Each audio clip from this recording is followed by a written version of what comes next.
Hello students, मैं हूं नवीन और आप देख रहे हैं प्रैक्टिकल साइंस शिक्षा। हम पढ़ रहे थे केमिकल रिएक्शन एंड इक्वेशन, जिसमें हमने पढ़ लिया था कि किसी रिएक्शन को कैसे बैलेंस किया जाता है, और हम पढ़ रहे थे types of chemical reaction. Types of chemical reaction का फर्स्ट टॉपिक हमने पढ़ लिया था कॉम्बिनेशन रिएक्शन। तब हम नेक्स्ट पढ़ने वाले हैं टाइप्स ऑफ केमिकल रिएक्शन में कि डीकंपोजिशन रिएक्शंस क्या होता है। तो अब हम समझते हैं डीकंपोजिशन रिएक्शन। सबसे पहले तो हम ये जान लेते हैं कि डीकंपोजिशन रिएक्शन क्या होता है। तो the reaction in which single reactant is converted into two और मोर देन टू प्रोडक्ट। एक ऐसा रिएक्शन जिसमें हमारे पास रिएक्टेंट तो एक ही होगा, बट जब वो डिकम्पोज होगा, ब्रेक डाउन होगा, तो हमें जो प्रोडक्ट मिलेंगे वो या तो टू हो सकते हैं या मोर देन टू हो सकते हैं। इसका हम एग्जांपल देखते हैं। ये हमारे पास है CuSO4.5H2O, जिसे हम ब्लू विट्रोल भी कहते हैं। इसके बारे में हमने पहले पढ़ा भी है। जब इस ब्लू विट्रोल को हीट किया गया तो हीट करने पे ये कॉपर सल्फेट और वाटर के मॉलिक्यूल में ये ब्रेक डाउन हो जाता है। तो हमारे पास यहाँ जो रिएक्टेंट है वो सिंगल है, बट जो हमें प्रोडक्ट मिल रहा है वो दो मिल रहा है। तो जब सिंगल रिएक्टेंट टू और मोर देन टू प्रोडक्ट में कन्वर्ट होता है तो ऐसे रिएक्शन को हम क्या बोलते हैं? Decomposition reaction. इसलिए एक एग्जांपल हो गया डीकंपोजिशन रिएक्शन का। इसका हम एक्सपेरिमेंटली भी करके देखते हैं कि अगर हम कॉपर सल्फेट .5H2O को हीट करते हैं तो क्या इसमें दो प्रोडक्ट बनता भी है या नहीं। तो मैं थोड़ा सा इसके बारे में पहले आपको बता भी दूं। आपको जैसा पता हो, मैंने बताया था कि इसका जो कलर होता है ब्लू। अभी हम इसको हीट करने वाले हैं, तो जब हीट करेंगे तो कॉपर सल्फेट बनेगा और कॉपर सल्फेट का जो कलर होगा वो व्हाइट होगा, और इसमें से वाटर के मॉलिक्यूल भी क्या होंगे? रिलीज होंगे। तो इसको हम एक्सपेरिमेंटली करके देखते हैं।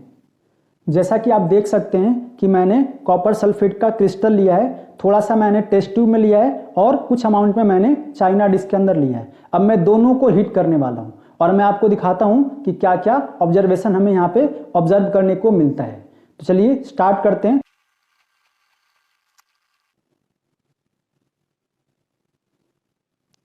थोड़ी टाइम तक हीट करने के बाद आप देख सकते हैं कि इसका जो कलर है वो बिल्कुल वाइट हो चुका है, और आपको इसमें से कुछ वाटर के मॉलिक्यूल्स भी दिख रहे होंगे।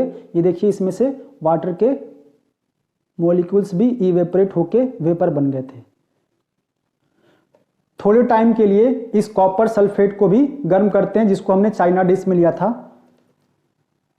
ये जो आपको व्हाइट पाउडर दिख रहा है, अगर मैं इसमें वाटर के मॉलिक्यूल फिर से ऐड करूं तो इसका कलर जो होगा वो फिर से चेंज हो जाएगा।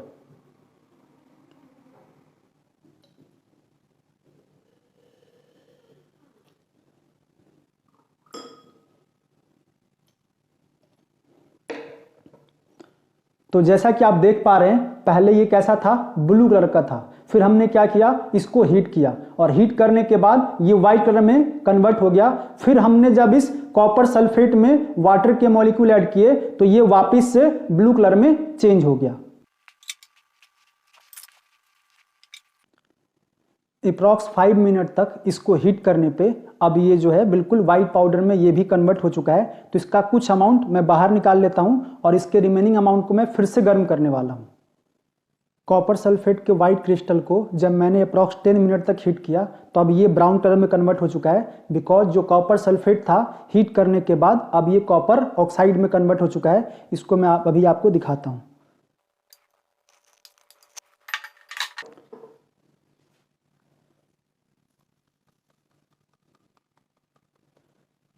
कॉपर सल्फेट के तीनों ही फॉर्म को अब मैं आपको बिल्कुल क्लोजली दिखाता हूं। आप इसका कलर देखिए कि ये कैसा कैसा इसका कलर चेंज हो चुका है। हमने जब ब्लू कलर के कॉपर सल्फेट के क्रिस्टल को 5 to 10 मिनट तक हीट किया तो ये कॉपर सल्फेट में कन्वर्ट हो गया, जिसका कलर आप देख पा रहे होंगे कि ये वाइट है। फिर से हमने इस कॉपर सल्फेट को 5 to 10 मिनट तक हीट किया तो ये कॉपर ऑक्साइड में कन्वर्ट हो गया, जो इसके कंपेयर में कैसा है? थोड़ा ब्राउन है, और ये कॉपर ऑक्साइड है। जो भी हमने एक्सपेरिमेंट के थ्रू अभी देखा उसको यहाँ पे रिएक्शन के थ्रू भी समझ लेते हैं। तो हमारे पास ब्लू कलर का कॉपर सल्फेट का क्रिस्टल था, जिसका फॉर्मूला होता है CuSO4.5H2O, और इसको हमने जब हीट किया तो ये CuSO4 में कन्वर्ट हो गया, जो कि हमें व्हाइट पाउडर मिला था, और इसमें से वाटर के जो मॉलिक्यूल थे वो इवेपोरेट हो गए थे। फिर हमने इस कॉपर सल्फेट को अगेन क्या किया? वाटर के साथ रिएक्शन कराया। तो हमने जब कॉपर सल्फेट में वाटर ऐड किया तो ये फिर से CuSO4.5H2O में कन्वर्ट हो गया, और इसका कलर वापिस से ब्लू हो गया। तो ये फिर से ब्लू हो गया। इस कॉपर सल्फेट को हमने कुछ टाइम के लिए फिर से हीट किया था, तो ये कॉपर ऑक्साइड में कन्वर्ट हुआ, जिसका कलर कैसा था, ब्राउन, और प्लस इसमें से क्या क्या होता है, O2 और साथ में SO2 भी रिलीज होता है। When hydrated copper sulfate CuSO4.5H2O is heated, it lost water and due to which it color changes। ये जो CuSO4.5H2O है, इसको हम जब हीट करते हैं तो ये कॉपर सल्फेट में और H2O ये क्या करता है, रिलीज करता है। तो H2O रिलीज करने की वजह से ही इसका कलर चेंज हो जाता है। तो क्वेश्चन ये पूछ जाता है कि जो ब्लू कलर का कॉपर सल्फेट का क्रिस्टल होता है उसका कलर क्यों चेंज होता है। तो बहुत ही सिंपल सा आंसर है कि जब हम इसको हीट करते हैं तो ये वाटर का मॉलिक्यूल लॉस कर देता है, जिसकी वजह से इसका जो कलर होता है वो चेंज हो जाता है। नेक्स्ट एग्जांपल है फेरस सल्फेट के हाइड्रेटेड क्रिस्टल को जब हम हीट करते हैं तो हमें एनहाइड्रस फेरस सल्फेट और इसमें जो वाटर का मॉलिक्यूल था वो इवेपोरेट हो जाता है। तो हमारे पास सिंगल रिएक्टेंट था और हीट करने पे हमें दो प्रोडक्ट मिल रहे हैं, इसलिए ये डीकंपोजिशन रिएक्शन का एग्जांपल है। इस एनहाइड्रस फेरस सल्फेट को अगर अगेन से हीट किया जाए तो फेरस ऑक्साइड, सल्फर डाइऑक्साइड और सल्फर ट्राइऑक्साइड में ये कन्वर्ट हो जाता है। On heating anhydrous FeSO4 due to formation of oxide of sulfur, it produce a smell of rotten egg। यानी कि जब इस एनहाइड्रस फेरस सल्फेट को हीट किया गया तो यहाँ पे जो सल्फर का ऑक्साइड फॉर्म हो रहा है, इस सल्फर के ऑक्साइड की वजह से इसमें से रोटेन एग का स्मेल आना स्टार्ट हो जाता है। नेक्स्ट एग्जांपल है कैल्शियम कार्बोनेट को जब हम हीट करते हैं तो ये कैल्शियम ऑक्साइड, इसे हम क्विक लाइम भी कहते हैं, और प्लस CO2 में ये कन्वर्ट हो जाता है। सिंस हमारे पास जो रिएक्टेंट है वो सिंगल है और हमें जो प्रोडक्ट मिल रहा है वो 2 है, इसलिए ये भी डीकंपोजिशन रिएक्शन का ही एग्जांपल है। इस क्विक लाइम का यूज जो होता है वो मैन्युफैक्चरिंग ऑफ सीमेंट में किया जाता है। हमारा नेक्स्ट टॉपिक है कि डीकंपोजिशन रिएक्शन कितने टाइप के होते हैं। तो हमारा फर्स्ट है थर्मल डीकंपोजिशन रिएक्शन। क्या होता है थर्मल डीकंपोजिशन रिएक्शन? अगर कोई डीकंपोजिशन रिएक्शन हीट की हेल्प से होता है, यानी कि अगर किसी सब्सटेंस को, रिएक्टेंट को हमें हीट करना पड़े तब वो डिकंपोज हो, तो ऐसे रिएक्शन को हम थर्मल डीकंपोजिशन रिएक्शन कहते हैं। थर्मल डीकंपोजिशन क्या होता है? तो यहां पे लिखा हुआ है कि when a decomposition reaction is carried out by heating it is called thermal decomposition. और इसका एग्जांपल है लेड नाइट्रेट। इसको जब हीट किया गया तो लेड ऑक्साइड NO2 और O2 में कन्वर्ट हो गया। इसके अभी हमने जितने भी एग्जांपल देखे सब हमने हीट ही किया था, चाहे वो फेरस सल्फेट हो, कॉपर सल्फेट हो, वो हीट करने पे ही डिकंपोज हो रहा है। इसलिए वो जो एग्जांपल है या ये एग्जांपल है, ये थर्मल डीकंपोजिशन रिएक्शन का एग्जांपल है। नेक्स्ट जो टाइप है वो है इलेक्ट्रोलिसिस। तो इलेक्ट्रोलिसिस क्या होता है? अगर डीकंपोजिशन रिएक्शन इलेक्ट्रिसिटी की हेल्प से हो तो ऐसे रिएक्शन को हम इलेक्ट्रोलिसिस कहते हैं। यहाँ पे हमारे पास H2O है, इसमें से इलेक्ट्रिसिटी पास कराएंगे तो ये H2 गैस और O2 गैस में कन्वर्ट होगा। सिंस यहाँ पे H2O को डिकंपोज करने के लिए इलेक्ट्रिसिटी की रिक्वायरमेंट है, इसलिए हम इसे इलेक्ट्रोलिसिस कह रहे हैं। तो इसको हम एक्सपेरिमेंटली परफॉर्म करके समझते हैं। अब हम इलेक्ट्रोलिसिस ऑफ वाटर समझने वाले हैं। तो मैंने ये एक बीकर में वाटर ले लिया है और 2 मेरे पास टेस्ट ट्यूब है, इसमें भी मैंने इक्वल अमाउंट में वाटर ले लिया है। ये मेरे पास एक सेल है और कैथोड और एनोड बनाने के लिए हमने ग्रेफाइट ले लिया है। तो ग्रेफाइट का हमने कैथोड और एनोड बना लिया है। अब पूरा अरेंजमेंट करते हैं। सारा अरेंजमेंट करने के बाद अब मैं इस वाटर में few drops of sulphuric acid add करने वाला हूँ। तो इस वाटर में हम सल्फ्यूरिक एसिड इसलिए डाल रहे हैं क्योंकि जो सल्फ्यूरिक एसिड होता है वो वाटर में अच्छे से डिसोसिएट हो जाता है और वाटर की कंडक्टिविटी को इंक्रीज कर देता है। इस वाटर में सल्फ्यूरिक एसिड ऐड करने के बाद अब इस दोनों टर्मिनल को मैं सेल से कनेक्ट करने वाला हूँ। इसमें जो येलो वायर आपको दिख रहा है ये इस वाले ट्यूब से कनेक्टेड है और इसमें जो ऑरेंज वायर है वो इस ट्यूब से कनेक्टेड है। अब मैं यहाँ पे सेल से कनेक्ट कर रहा हूँ। तो इसमें जो ऑरेंज वायर है वो नेगेटिव टर्मिनल से कनेक्ट हो रहा है और जो येलो वायर है वो पॉजिटिव टर्मिनल से कनेक्ट कर दिया।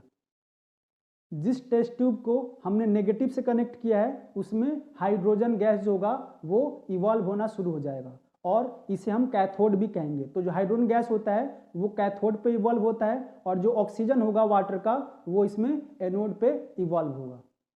तो इसको 15 मिनट तक के लिए छोड़ देते हैं और 15 मिनट बाद फिर हम इसमें टेस्ट करेंगे कि इसमें हाइड्रोजन गैस जो है वो इवॉल्व हुआ है या नहीं।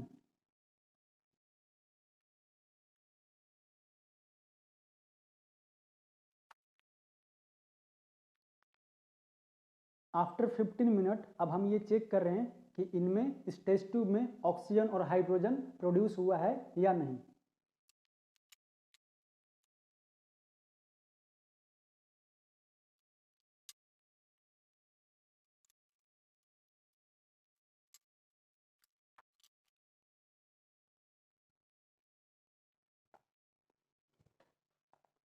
इसको बंद करके देखते हैं ये पॉप साउंड क्रिएट कर रहा है या नहीं।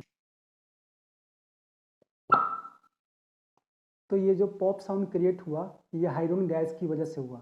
हाइड्रोजन गैस आपको पता है, पहले ही मैंने पॉप साउंड टेस्ट बताया है, जब हाइड्रोजन गैस को फायर के कांटेक्ट में लाते हैं तो ये बहुत रैपिडली बर्न होने की वजह से पॉप साउंड क्रिएट करता है। तो हमने ये यहाँ पे देखा कि जो कैथोड था उसमें हाइड्रोजन गैस कलेक्ट हुआ था, उसको हमने जब बर्न किया तो उसमें से क्या हुआ, पॉप साउंड क्रिएट हुआ। ये दूसरा हमारे पास जो टेस्ट ट्यूब है इसमें ऑक्सीजन आपको दिख भी रहा होगा, इसमें ऑक्सीजन के बबल्स जो हैं यहाँ पे दिखाई दे रहे हैं, यानी कि इसमें ऑक्सीजन प्रोड्यूस हुआ था और ये एनोड है, और कैथोड पे क्या प्रोड्यूस होता है, हाइड्रोजन गैस। तो ये था इलेक्ट्रोलिसिस ऑफ वाटर। वाटर के अंदर जब हमने इलेक्ट्रिसिटी पास कराया था तो वो दो पार्ट में डिसोसिएट हुआ था, हाइड्रोजन और ऑक्सीजन। जो हमें हाइड्रोजन गैस मिलता है वो कैथोड पे और ऑक्सीजन गैस जो होता है वो हमें एनोड पे मिलता है। जब हम इलेक्ट्रोलिसिस कर रहे थे तो हमने उसमें few drops of sulphuric acid भी ऐड किया था, और इसका रीजन ये है कि जो प्योर वाटर होता है उसका कॉन्सेंट्रेशन H+ का उसमें जो कॉन्सेंट्रेशन होता है वो बहुत ही लो होता है, जिसकी वजह से वाटर जो होता है वो पुअर कंडक्टर ऑफ इलेक्ट्रिसिटी होता है। तो उसकी कंडक्टिविटी को इंक्रीज करने के लिए हम उसमें क्या करते हैं, few drop of sulphuric acid add कर देते हैं। इससे क्या होता है, इससे H2SO4 जो है वो वाटर में डिसोसिएट हो जाता है और नंबर ऑफ आयंस को इंक्रीज कर देता है, और जैसे ही नंबर ऑफ आयंस इंक्रीज होंगे वाटर का कंडक्टिविटी भी इंक्रीज हो जाएगा। नेक्स्ट क्वेश्चन इसी टॉपिक से रिलेटेड है, what is electrolysis of water explain with the help of diagram. यानी कि वाटर का जो इलेक्ट्रोलिसिस होता है उसको हमें एक्सप्लेन करना है with the help of diagram. तो हमने पढ़ा कि वाटर के इलेक्ट्रोलिसिस में हम करंट पास कराते हैं वाटर के अंदर और वो दो कंपोनेंट में ब्रेक डाउन हो जाता है, इसी को हम इलेक्ट्रोलिसिस ऑफ वाटर कहते हैं। और जैसा हमने अरेंजमेंट किया था वो हमें यहाँ पे डायग्राम बना देना है। तो हमने क्या लिया था, एक हमारे पास बीकर था, उसके अंदर दो टेस्ट ट्यूब, दोनों टेस्ट ट्यूब में हमने क्या किया था, ग्रेफाइट का कैथोड यूज किया था। एक हमारे पास कैथोड की तरह बिहेव कर रहा था और जो सेकेंड था वो एनोड की तरह बिहेव कर रहा था। In the electrolysis of water H2 gas is produce at cathode. हम ये पढ़ भी चुके हैं कि जो हाइड्रोजन गैस होता है वो कैथोड पे और ऑक्सीजन गैस जो होता है वो एनोड पे प्रोड्यूस होता है। डिकम्पोजिशन रिएक्शन का जो थर्ड टाइप है वो है फोटोलिसिस। फोटोलिसिस क्या होता है, तो कोई भी डिकम्पोजिशन रिएक्शन अगर सनलाइट की हेल्प से हो रहा हो या फोटोन की हेल्प से हो रहा हो तो ऐसे डिकम्पोजिशन रिएक्शन को हम फोटोलिसिस कहते हैं। तो when a decomposition reaction is carried out by photon it is called photolysis. और इसका एग्जांपल है सिल्वर क्लोराइड। सिल्वर क्लोराइड को जब हम सनलाइट में एक्सपोज कर देते हैं तो ये सिल्वर और क्लोरीन गैस में डिकम्पोज आता है। ये हमारे पास सिल्वर क्लोराइड है और सनलाइट में हमने इसको एक्सपोज कर दिया, ये सिल्वर और क्लोरीन में क्या हुआ, डिकम्पोज हो गया। सिंस हमारे पास जो रिएक्टेंट है वो 1 है और जो प्रोडक्ट बन रहा है वो 2 है, इसलिए ये डिकम्पोजिशन रिएक्शन है। और डिकम्पोजिशन रिएक्शन में भी किस टाइप का है, तो चूंकि यहाँ पे हम डिकम्पोज करने के लिए सनलाइट का यूज कर रहे हैं इसलिए ये फोटोलिसिस है।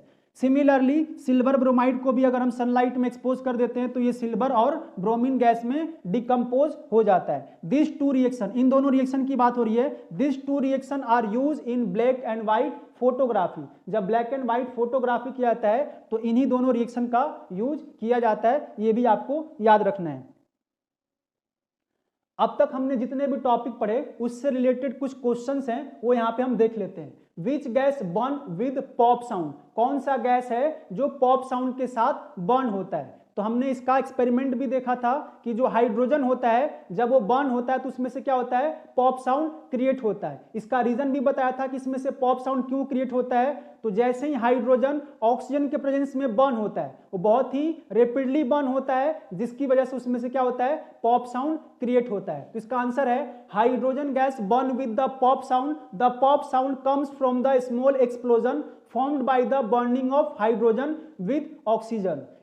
नेक्स्ट क्वेश्चन है what is pop sound test. Pop sound test क्या होता है, तो किसी भी रिएक्शन में अगर कोई ऐसा गैस प्रोड्यूस हो रहा हो जो कंबसिबल हो और इमीडिएटली ऑक्सीजन के कांटेक्ट में आते ही क्या हो, वो कंबसन हो जाए उसका और एक साउंड क्रिएट करे, ऐसे गैस को टेस्ट करने के लिए हम पॉप साउंड टेस्ट परफॉर्म करते हैं। तो इसका आंसर है this test is used to detect the presence of combustible gas. सिर्फ हाइड्रोजन के लिए बोलना सही नहीं होगा, कोई भी कंबसिबल गैस के लिए हम इस टेस्ट को परफॉर्म कर सकते हैं, लेकिन जो कंडीशन है which is immediately going to catch fire, उस गैस में तुरंत ही फायर के कांटेक्ट में आने पे आग पकड़ लेना चाहिए। When comes in contact with sufficient heat और फायर। इसमें हम एग्जांपल के तौर पे हाइड्रोजन गैस लिख सकते हैं। नेक्स्ट है what test is used to test for CO2। अगर किसी केमिकल रिएक्शन में CO2 गैस इवॉल्व हो रहा है तो हम कैसे डिटेक्ट करेंगे कि CO2 जो है वो इवॉल्व हुआ है या नहीं। तो इसका आंसर है When CO2 is passed through lime water, जो केमिकल रिएक्शन से गैस प्रोड्यूस हुआ है उसको हम लाइम वाटर से पास करा देते हैं। लाइम वाटर क्या होता है, पानी के अंदर चूने को डाल के उसका जो सोल्यूशन बनेगा उसे हम क्या बोलते हैं, लाइम वाटर। तो when CO2 is passed through lime water, the lime water turns milky। जो लाइम वाटर है वो पहले के कंपेयर में ज्यादा मिल्की हो जाएगा। हमें पता है कि जो लाइम वाटर होता है वो पहले से ही मिल्की होता है, लेकिन जैसे ही उसमें CO2 पास कराएंगे वो कंपैरेटिवली और भी ज्यादा मिल्की हो जाएगा। नेक्स्ट क्वेश्चन है what does symbol aqueous represent. इस AQ को हम यहाँ पे एक्वस बोलते हैं, तो इस एक्वस का AQ का क्या मीनिंग है ये हमसे क्वेश्चन पूछा जा रहा है। तो एक ऐसा सॉल्यूशन जिसमें वाटर प्रेजेंट हो उस सॉल्यूशन के लिए हम क्या कर सकते हैं, सिंबॉलिक फॉर्म में AQ यूज करते हैं। नेक्स्ट क्वेश्चन है why is the amount of gas collected in one of the test tube in electrolysis of water double of amount collected in other. Question ये है कि जब इलेक्ट्रोलिसिस किया जाता है तो दो टेस्ट ट्यूब के अंदर हमारे गैस प्रोड्यूस होते हैं, उन दोनों टेस्ट ट्यूब में से एक गैस जो होता है वो दूसरे गैस के अमाउंट का डबल होता है। तो ऐसा क्यों होता है ये क्वेश्चन है। तो द फॉर्मूला ऑफ वाटर, हम वाटर का यहाँ पे फॉर्मूला देखते हैं। वाटर के एक मॉलिक्यूल के अंदर हाइड्रोजन के 2 एटम हैं और ऑक्सीजन के 1 एटम है। यही रीजन है कि जब H2O को इलेक्ट्रोलिसिस किया जाता है तो हाइड्रोजन का डबल अमाउंट और ऑक्सीजन का हाइड्रोजन कंपेयर में हाफ अमाउंट प्रोड्यूस होता है। तो the formula of water H2O indicate that the molar ratio of hydrogen and oxygen is 2:1। यहाँ पे वाटर के अंदर हाइड्रोजन और ऑक्सीजन का जो मोलर रेशियो कितना है, 2:1 है। Therefore on electrolysis of water the amount of hydrogen gas is double that of oxygen. यही रीजन है कि जो हाइड्रोजन गैस होता है वो ऑक्सीजन गैस के अमाउंट के डबल प्रोड्यूस होता है।